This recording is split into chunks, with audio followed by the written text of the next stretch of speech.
Welcome to our podcast, To Be or Not to Be, from blockchain to Bitcoin and everything in between. We explore the world of crypto and digital assets. We ask simple questions and help you find the answers by talking to business experts, academics, and experienced financial professionals. We are Alison Proctor and Julie Dupont-Nederlech, and each week we talk to a new guest about how blockchain innovation will impact our lives and the economy. Today I am joined by James Burnie. He's a partner at Gunnercooke and he specialises in FinTech, blockchain and digital assets. And Gunnercooke have just been recognised as the best digital asset law firm, and that was at the Digital Commonwealth Awards. James himself has been recognised as a Band 1 partner for blockchain and cryptocurrencies in Chambers, and also a leading partner in the FinTech regulatory space by the Legal 500. So he sits right at the heart of this evolving space. I would like to say welcome to Be or Not to Be. Thanks, and delighted to be here and hope you're talking to me. Brilliant, thank you so much. Now, my first question, because we are called To Be or Not to Be, and that's from blockchain to Bitcoin and everything in between, where, not just professionally, but where do you see yourself on that spectrum of digital assets? So what you get is digital assets are a bit like shares, effectively. So everyone gets very excited because it has the ability to change everything, but in a way it's boringly simple in one sense and very complicated in another. The actual technology is not that complicated, but the ingenuity with which people have played with it and added to things makes it seem a lot more complicated. So the effects of blockchain and crypto on the world is going to be the same as the effect of equity on the world. It's that kind of a development we're seeing. And off the back of that, you get a lot of the good and a lot of the bad. So equity was banned in the UK for 100 years because it was associated with fraud and scams and a whole lot of problems. There were issues with blockchain and crypto in the early days as well in terms of that association. But just as no one would dream of banning equity in the modern day and age, that is where crypto and blockchain are going to end up. So you see yourself sort of firmly in the centre of that in terms of regulatory and building those frameworks that people can trust. And then I'm coming to how you came into this space. So today, your personal opinion, where do you see yourself in the whole space? So I've kind of got a foot in two worlds. I have a foot in the Pirates of the Caribbean world, which is usually offshore with the guys with lots of ideas and ingenuity, but haven't thought through how it's going to impact normal people day to day. And I have a foot in the other world, which is more traditional, staid and boring, but in a good way, because effectively then it's a little bit less risky for people to deal with. The problem is you need both worlds to exist in order to move things forward. So you need the ingenuity of the offshore and you need to have the steadiness of the onshore. That creates a natural conflict, and that's where guys and me rock up to try and reconcile the two. So again, you're like a bridge almost, as I am sort of bridging that conversation from the traditional finance world that I come from to the decentralized world of finance. And for me, the really important critical aspect is getting the frameworks and the regulation right so that people trust it. And like you've just said, something that was banned is no longer banned. So now we're at that stage where we're trusting the lawyers. We're asking you to provide the help on the frameworks. But in your career, James, how did you get to where you are now? Yeah, I mean, that's great. And actually, I have been involved in drafting the frameworks for a couple of different countries as well. So I've drafted for two of the African countries, the Kazakhstani framework. I've been involved in how regulation in those countries. I'm probably the oldest lawyer in crypto in the UK, in the sense that I actually was the guy who did the first ICO from the UK. An ICO being the first sale of a crypto asset publicly from a UK-based entity. I was kind of drawn into it because it was weird, it was geeky, it was niche, and therefore it was fun back in those sorts of things. Gave a talk to a bunch of asset managers who thought I clearly had a screw loose because I was talking about wizardry and magic when the rest of them were just talking about standard stuff.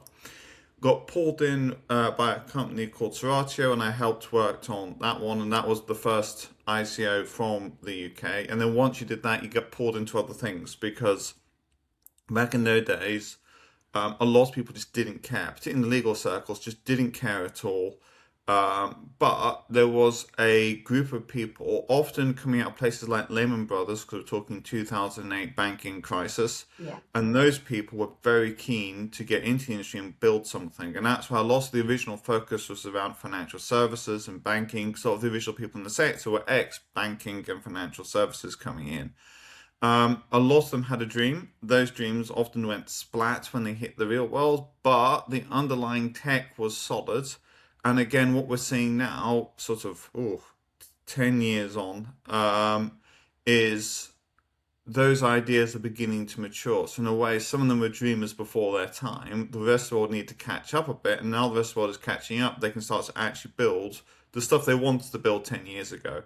But you needed to have a sort of psychological catch-up by everyone else who wasn't in the sector. And again, this is one of the issues you've got at the moment, which is back in ye olde days, because everyone in there was someone who was deep in the industry, you could do things and talk to people in the way you can't do when you deal with normal people effectively. So you could just assume a base level of knowledge which doesn't exist when those normal people buy a thing and all the rest of it. And that's one of the tensions we're seeing at the moment, which is its biggest success is its biggest threat in some ways. So as more people come in, there's now a need to try and get it so it's just safer for those people to come in.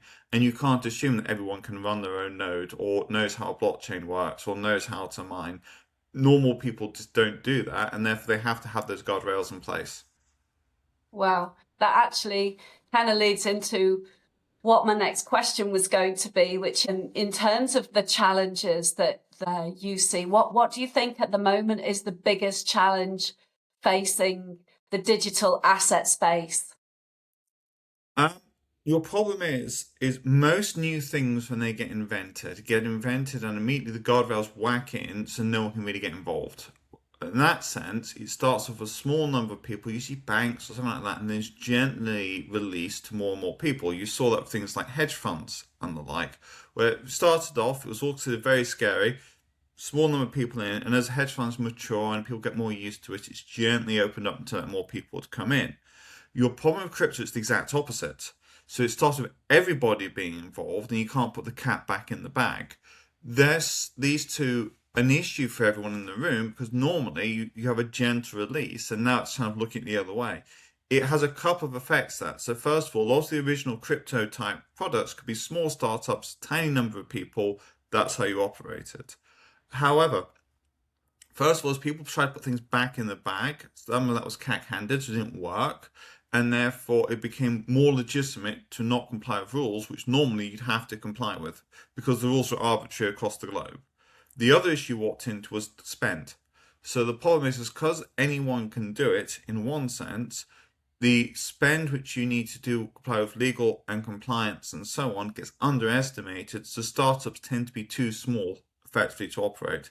So one of the issues we're walking at the moment is lots of countries now bringing in their own legal frameworks to try and resolve it. Those frameworks are beginning to get a certain form of uniformity. There are still differences between them and huge differences, which cause issues like stable coins and payment rails and that side of it. But as that all comes in, the question then is how are you going to pay to comply with the rules? And that's going to be the next big bang in the industry is the cost of compliance, which raises other interesting questions, for example, in terms of like, is the spend really worth it? Is it really doing good? These are questions which are usually assumed on the way in, but because you start with a real retail first type offering, you now get to really see the cost for the retail consumer of compliance, which you wouldn't normally see, normally be hidden away effectively. So to give you an idea, would you spend twice as much to buy an asset because compliance says it's okay, or would you rather gamble that compliance hasn't been done well or not, if you see what I mean? So this is the sort of tension you get in the industry. Now, What you're going to get is, for most people, the cost of compliance is going to get sucked up. That's how it's going to operate. But there will be a bit of a counter movement against that, given a lot of the industry is about trying to remove barriers, trying to remove central. And one of the most interesting ones there is FTX, for example. There was a huge thing about, FTX was not run compliantly, but actually the issues, they were all traditional, centralized, non-crypto issues. The saving force in FTX was actually the blockchain and the crypto assets, because on the blockchain, they could follow the assets, they could move reports. Even more fundamentally, Lehman Brothers went bust, not because they ran out of money, but because people lost confidence in it. So if Lehman Brothers had been a crypto asset business, it may still be around today. Wow. Because people would have known where the assets were. So the effect of blockchain and crypto could be to stop the next Lehman Brothers happening.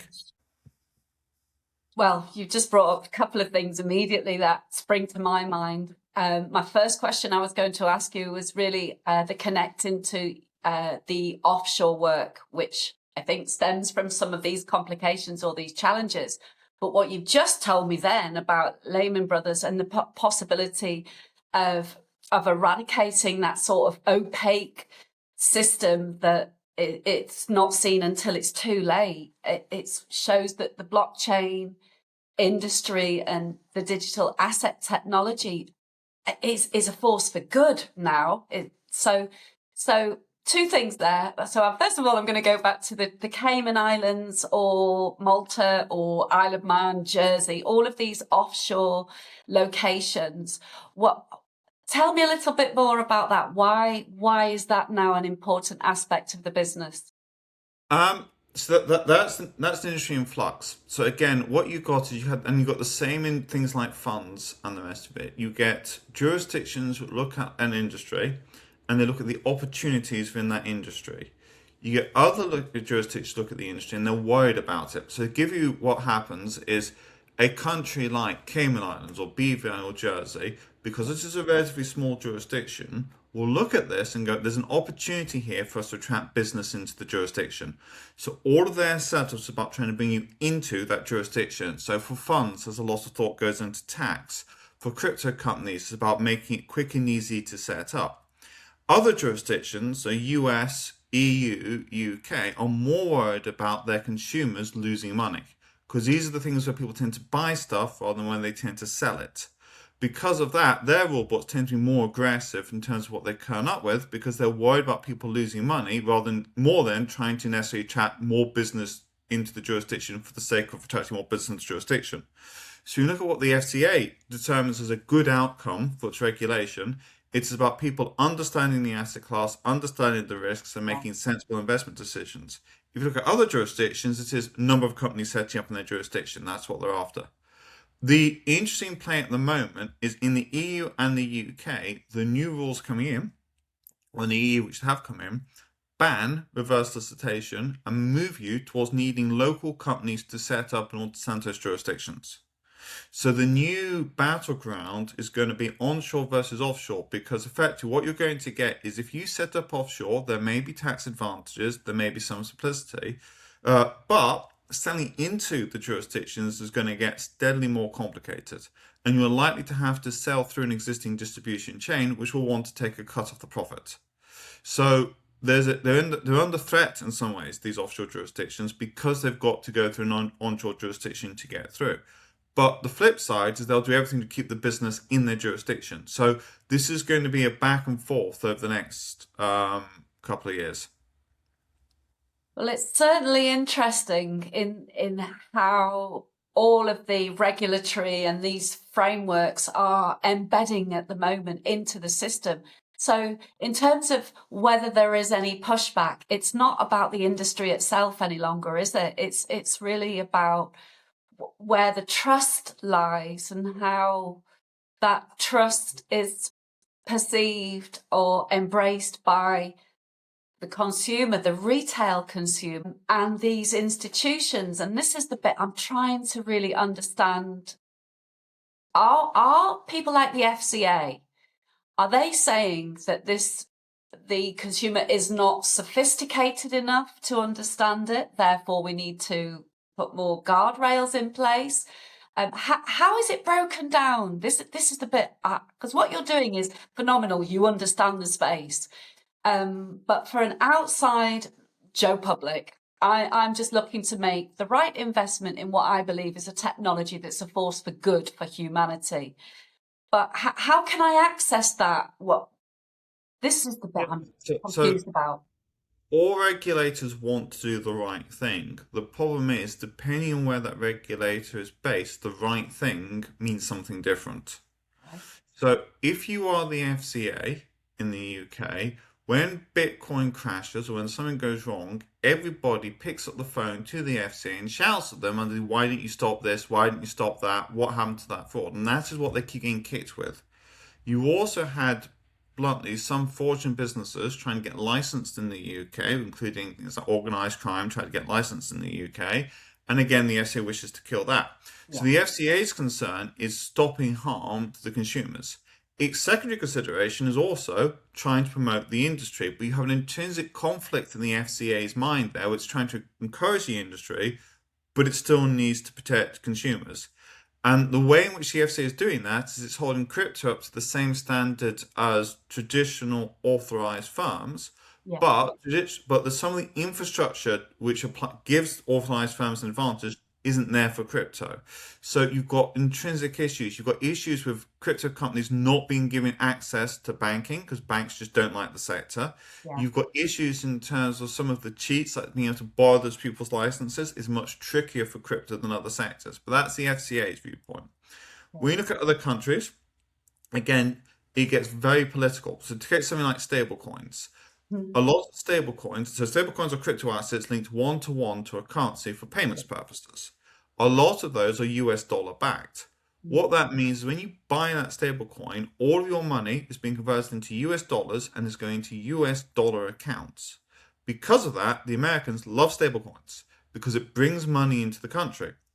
Europeans, on the other hand, are far more iffy on stablecoins because whilst there are some EU-based stablecoins, EU-denominated, because the majority are US-based, this is money leaving the EU banking system and going into the US banking system, so the EU could become a big loser.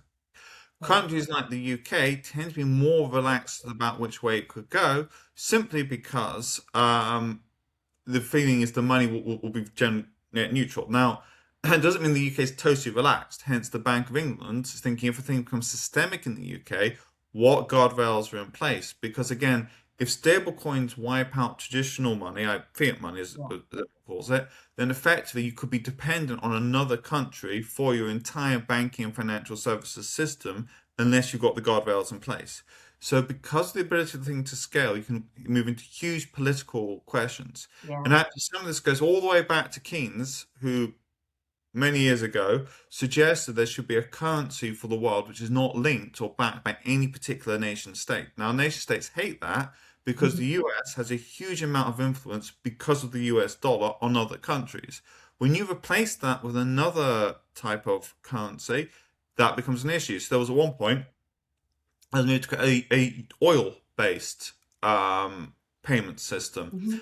The payments were backed by oil. Now, that got thumped very hard early on, and part of that was because nobody wanted to have a system of being able to pay things which was not linked to their country, so no one liked it, so it fell apart effectively.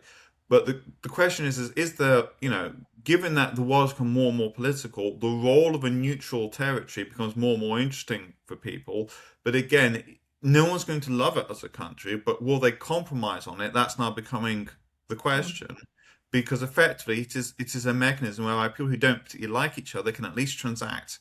So, James, that's actually made me think about Bitcoin and how Bitcoin is totally decentralized for all the countries. So it's no longer almost a geopolitical conundrum, except that it is because it's a global currency, but it's not controlled by any single country. So how does Bitcoin enter your realm of your domain? Yeah, so Bitcoin's greatest strength is the fact it's wonderfully boring. So Bitcoin, the whole of Bitcoin basically mirrors gold. So it is basically a sort of digital representation. So, for example, people talk about computers mining Bitcoin. Now, whereas in a gold mine, you go down, you dig gold, and you get gold, you've got computers running programs which generate Bitcoin, but it's deliberately called mining because the idea is it matters digging gold out of the ground. Yeah. The amount of Bitcoin which will ever be created is limited, the same way the amount of gold in the world is limited.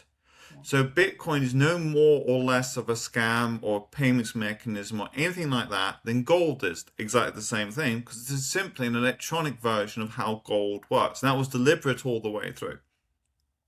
What you now sometimes see is people will pay for things sometimes in Bitcoin, but in a way, Bitcoin wasn't created for payments the same way that gold wasn't created for payments. So I could pay for something using a gold bar, so I could pay for it using a Bitcoin.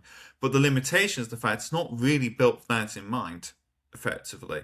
So if you see Bitcoin as kind of the gold bars of the crypto world, it's effectively the same thing. And that's why when things go wrong, people often move their assets into Bitcoin. The same way in traditional asset classes, when things go wrong, they often moved into gold.